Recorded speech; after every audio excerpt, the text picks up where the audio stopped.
just about anything they can get their hands on. But now the police are using cutting-edge technology to catch the bad guys. CCTV is gold dust. Great evidence for the police. Gotta have it stopped. Local councils, shops and businesses are fighting crime with their own tricks and traps. There's a eureka moment when you get that evidence. And the public are using secret cameras to make sure crooks get their comeuppance. It makes me feel so angry. This penny place is being dealt with. Yes, we've got her. So anyone who's up to no good had better think twice. They might just get caught red-handed. Today, police officer Rich Farrer bravely struggles with a suspected bike thief and ends up inches from speeding traffic. There was cars passing, taxis passing, and I was concerned that I was going to get run over. Passing by is Andy, a martial arts expert who pitches in to help the policeman. I decided somebody's going to get hurt here. Somebody, needs to take control. And eagle-eyed CCTV operator Colin spots something chilling. You always keep the camera on until the very last minute because you do not know what will happen. Also today, shop owners Martin and Betty can't believe their eyes when they see what's been going on behind their backs. It's like the bottom of our world dropped out. My legs went to jelly. I felt faint. I was in a complete state of utter shock. And we meet a Grinch who goes to great lengths to steal Christmas. Well, at least the tree.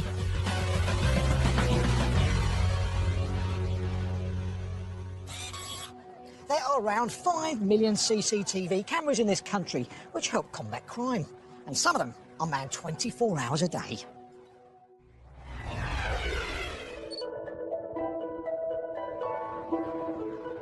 York used to be protected by its ancient city walls, but these days it's guarded by an extensive network of council cameras with ever-watchful controllers like Colin on constant sentry duty. I enjoyed the CCTV work purely because every day is different. I've been doing the job now over, nearly 3 years. I'm still learning. You tend to notice more with body language. Obviously with CCTV, you only see what is occurring, you don't actually hear. You know when things aren't right, you tend to be able to spot them, but it's still a learning curve. PC Rich Farrer patrols the streets monitored by Colin and his team. Rich is York born and bred. From a young age, I've always wanted to be a police officer. My father's a retired police officer and did 30 years here in York. Also got a brother working in North Yorkshire Police, so it's a bit of a family tradition. Currently, I work on the Safer Neighbourhood team, where I work alongside the community. PC Rich and camera operator Colin know the importance of working as a team.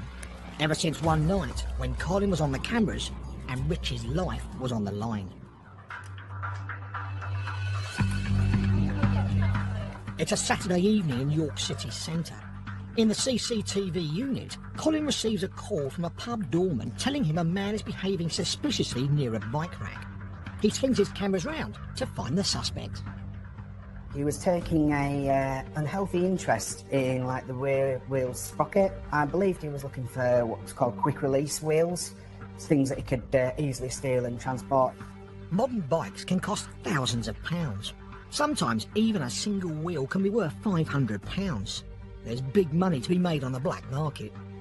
He was on a cycle himself. If he was able to get a wheel, he could take it off, cycle away, and no one would be the wiser. Colin radios the police and links them into his CCTV footage. Good evening, Maggie. Are you able to have a nosy at this lad? He's currently got him on camera. He's looking at all the bikes. He looked like a cyclist, but his actions told a different story. PC Rich is on patrol nearby and goes to investigate. As I went through the lights, turned the corner into Exhibition Square, and that's when I saw this male who was cycling away from the bike rats, and he fitted the description. As the man rides off, Colin keeps track of him on the cameras. Rich has to stop him quickly. In a city centre full of narrow alleyways, a suspect on a bike can easily outrun a police car. I spun my car around and stopped in front of him to prevent his escape. And at that time, I believed the bike that he was on was a stolen pedal bike. The timing was excellent. Literally, as the male went to cycle off and cross a crossing, the police car actually turned up and The male nearly rode into it. It was that close. Rich needs to get the suspect off his bike and into a position where he can control the situation. I directed him to stand to one side by the bar walls, and I put the bike to one side, and that would prevent his options of escape if he wanted to run away. The man's behaviour is highly suspicious.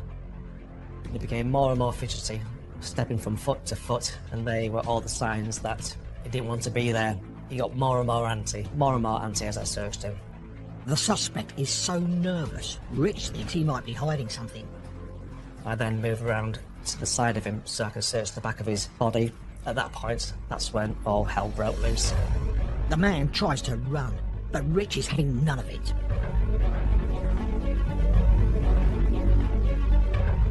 He escapes Rich's grasp and gets to the middle of the road before being tackled to the ground again. It's one of York's busiest road junctions.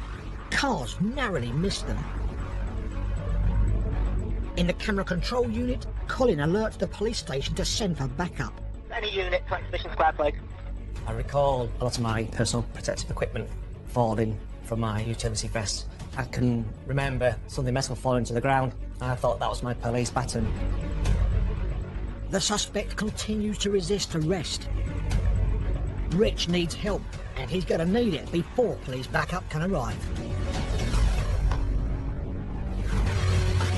Later, a martial arts expert turned Good Samaritan.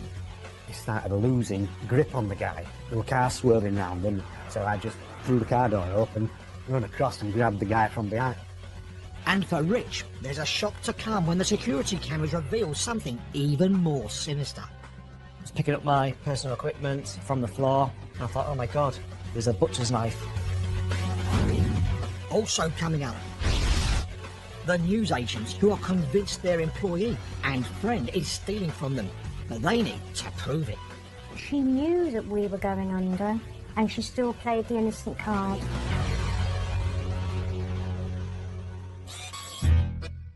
They say at Christmas, it's better to give than to receive. But for this crook in Canterbury, it's more about taking than giving. 'Twas the night before Christmas, and all through the warehouse not a creature stirred. Apart from this burglar breaking into the office, that is. Now, not everybody enters into the Christmas spirit, but this guy takes the biscuit as he goes round looking to fill his stocking, well, backpack, with somebody else's money. Using a crowbar to open a locked filing cabinet, he soon finds what he's looking for in a drawer. Thousands of pounds. The building he's in is the local fruit and veg wholesaler, and one of the reasons so much money has been left on site is that the boss was preparing to give staff their Christmas bonus, which this fella is now pocketing instead. Bah humbug. But as Santa's little help-yourselfer goes about his Christmas cash and carry, he doesn't realise his face is being recorded on a hidden camera. The footage is a Christmas present for Kent Police as somebody recognises the thief. A repeat offender. He's arrested, convicted and sent to jail for 6 years. That's 6 Christmases inside. Happy New Year!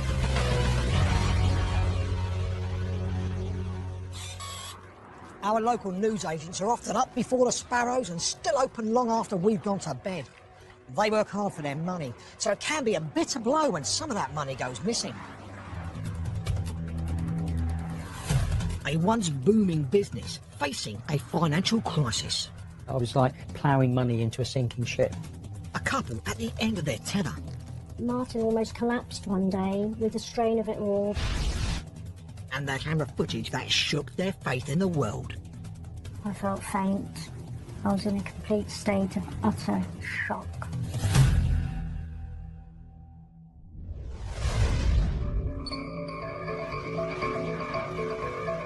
Swanage on the Dorset coast is known for its sand, sea and occasionally its sunshine. That's what attracted local newsagents Martin and Betty here in the early 1990s. Originally, they ran a boat business, and then a few years ago, they thought they'd try something new and bought the newsagent shop. It's a lovely place to live. It's got like a nice little buzz. It's There's people, all walks of life. Lovely for summer holidays, for young kids, camping. So it suits everyone. It's a lovely area. It's very quaint. In 2008, with their children going to university, the couple decided to look for a new business to help them fund their kids' studies. We always used to come into this shop, and dare I say it, we used to think that's a little gold mine, we wouldn't mind buying that. Everyone knows it in Swanage as Jenkins. It's like a landmark. So when it came up for sale, we thought we'd give it a go. They borrowed from the bank, bought the shop, and hired someone they trusted to be the manager. We employed a local woman that we both knew. We knew her family and her husband. She was very good at her job. And we built the business up. We stayed open later than the previous people that owned the shop, and it was good. You know, like it was a lovely working atmosphere and that. And we thoroughly enjoyed it. But that enjoyment was to prove short-lived. The couple noticed their profits begin to drop. For the first year, we were quite pleased, considering we were novices at the business. The profits were up. The accountant was very pleased. Second year, they dwindled a little bit. But then there was a little bit of a recession at that time. We thought there's a lot of online deliveries now coming through in the area. And it just went down on the best way to say it is on a downward spiral. The worry takes its toll on Martin and Betty. For us as a family, it was extremely stressful. Obviously, we've done this to better our lives and to, you know, to try and earn some money. It kind of put so much strain on us both.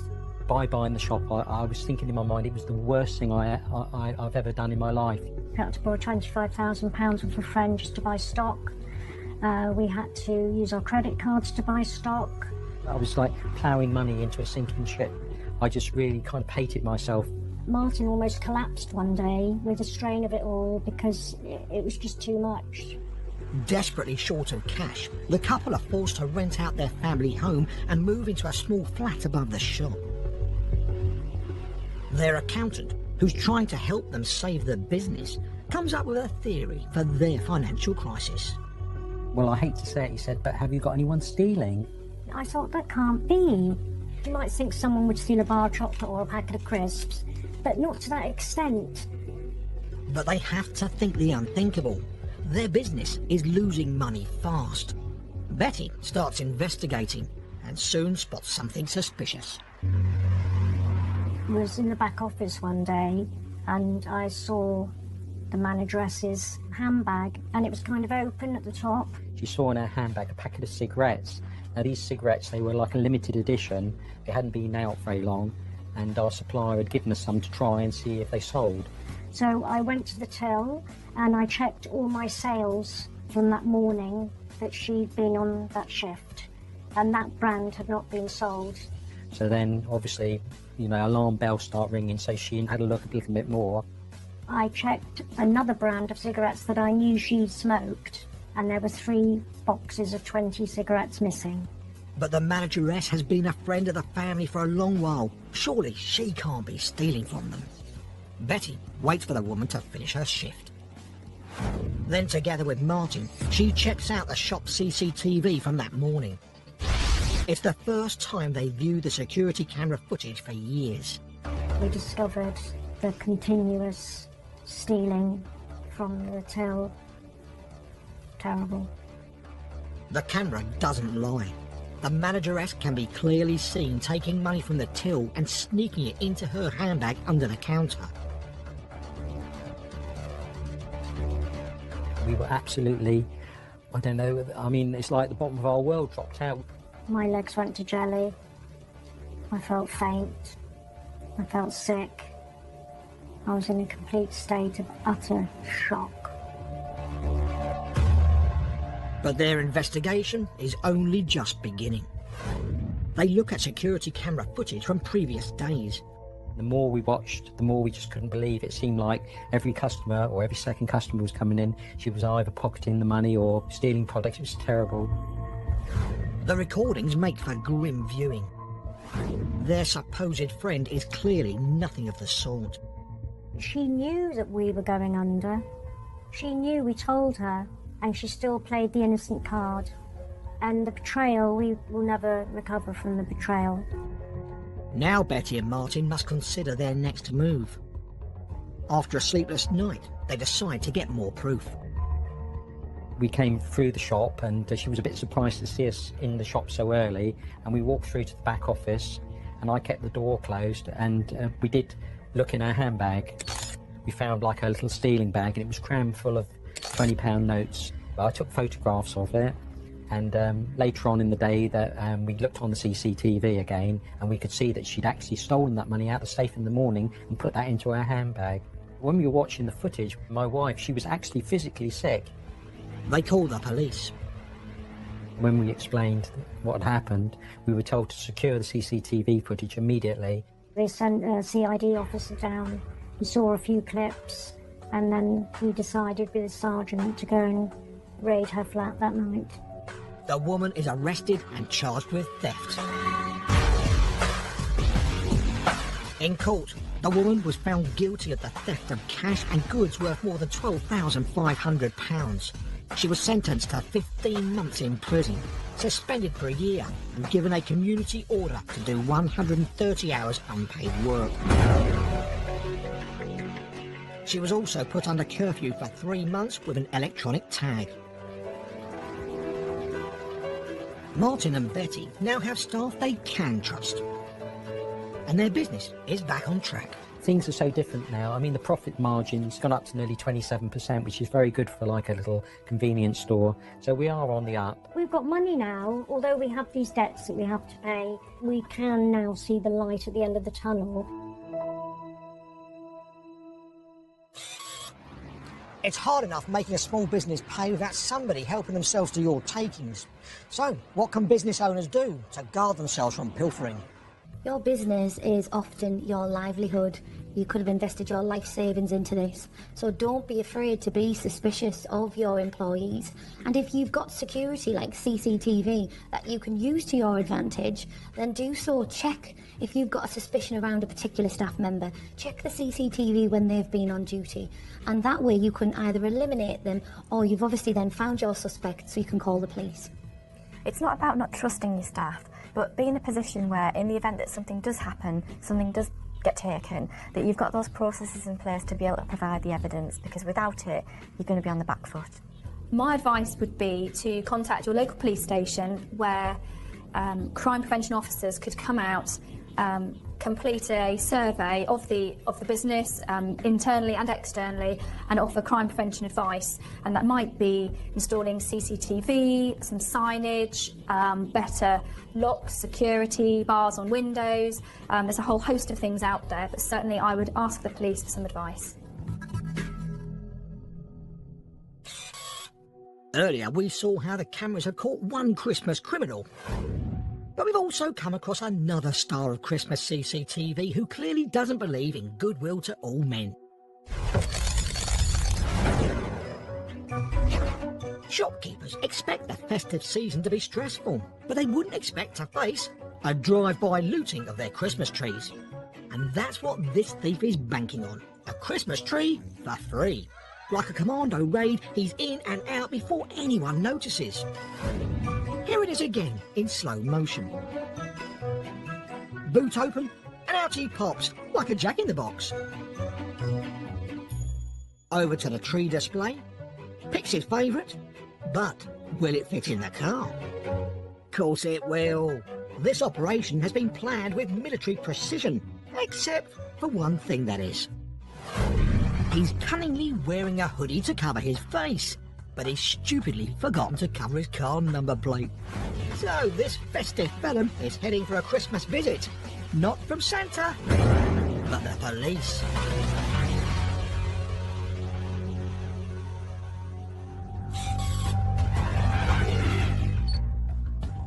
Back now to York City Centre, where after stopping a suspected bike thief, PC Rich Farah is facing a dangerous struggle in the middle of a busy road.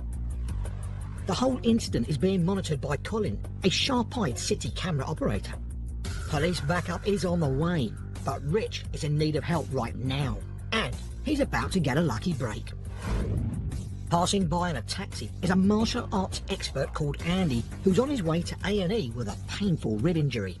I was just sat in the taxi minding our own business on the way to hospital, not actually knowing what was about to unfold in front of us.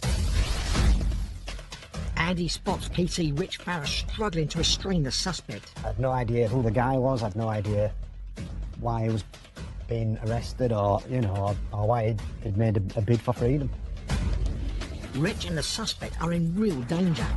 There was cars passing, taxis passing, and I was concerned that, not just because of the male struggling violently with me, you know, I was going to get run over. Come on, citizen.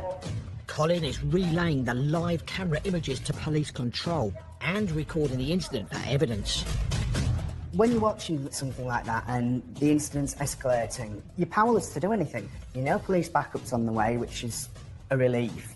You're quietly cheering on the police officer, you're shouting at the monitors as hopefully this thing's going to end well. He was violent, he was shouting and screaming, he was strong, he was trying to get to his feet, he was kicking out. I still didn't know if he had anything on him. What went through my mind mainly was the fact that nobody was stopping to help. They were in a box junction and there were vehicles either stopped, just waiting for things to develop, or driving around the officer. But martial arts expert Andy feels he can't just sit in the taxi watching what's happening. Despite his painful rib injury, he intervenes. And decided somebody's going to get hurt here. Somebody, you know, needs to take control or at least help the guy out.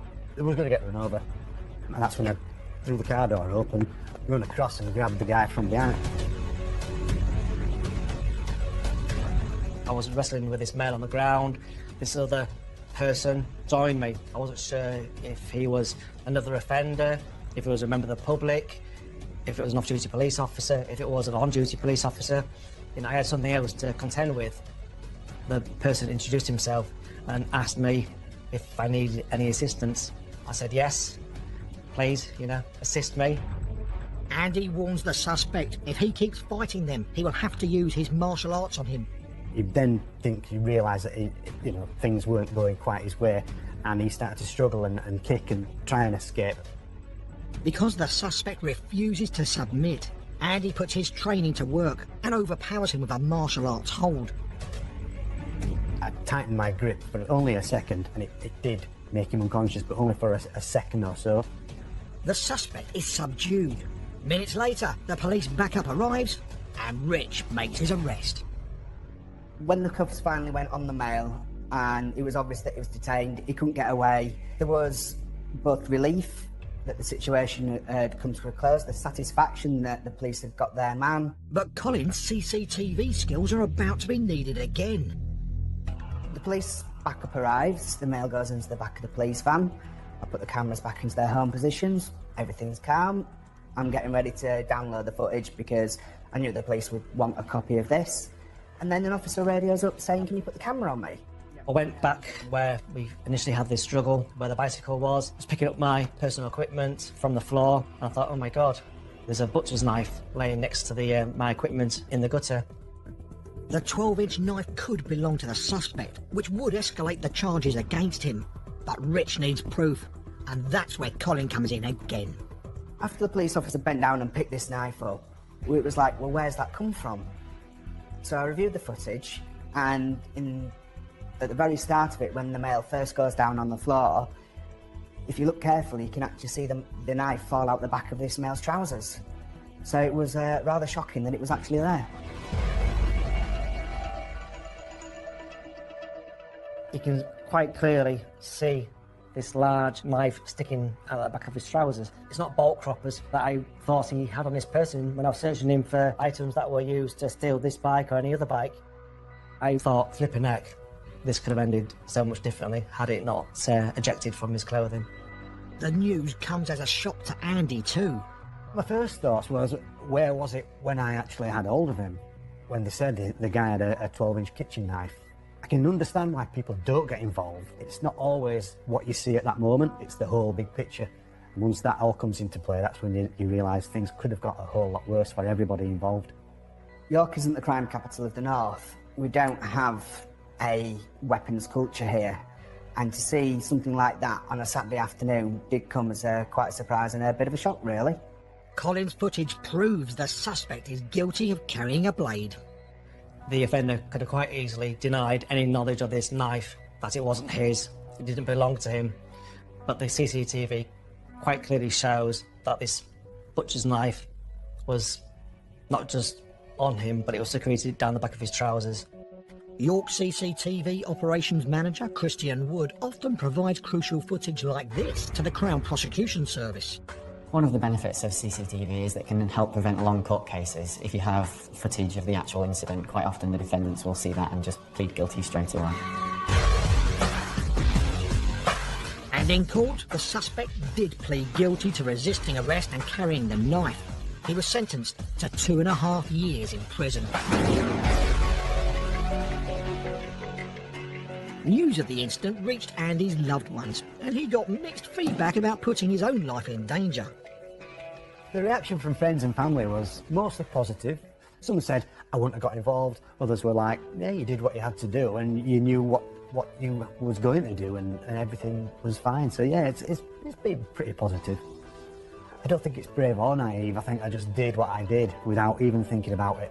It was just a situation unfolding in front of us, and we helped the guy take control. It was just right place, right time. But Rich thinks Andy may well have saved his life. Thank you to Andy for stepping in and coming to my assistance. You know, he could have quite easily stayed in the taxi that he was in. He could have gone on his way. But if it wasn't for Andy's assistance, this incident could have ended so much differently. That's all we have time for today. An increasing number of criminals are being captured on camera every year. Join us next time to see more villains who've been caught red-handed.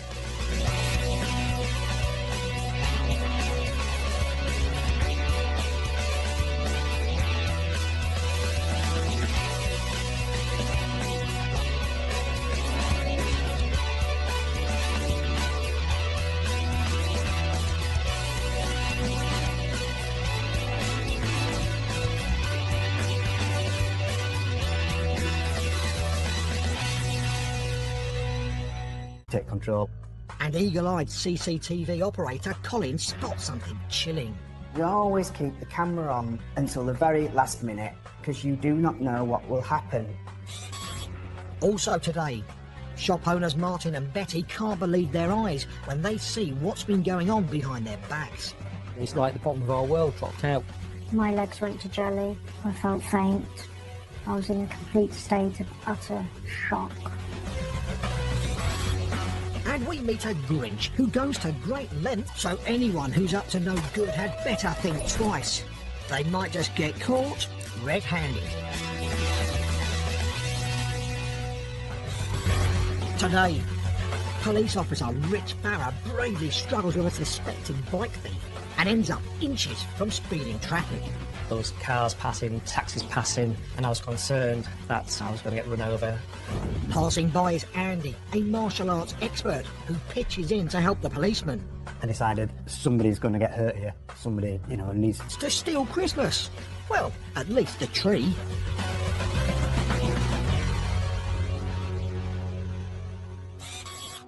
There are around 5 million CCTV cameras in this country which help combat crime, and some of them are manned 24 hours a day.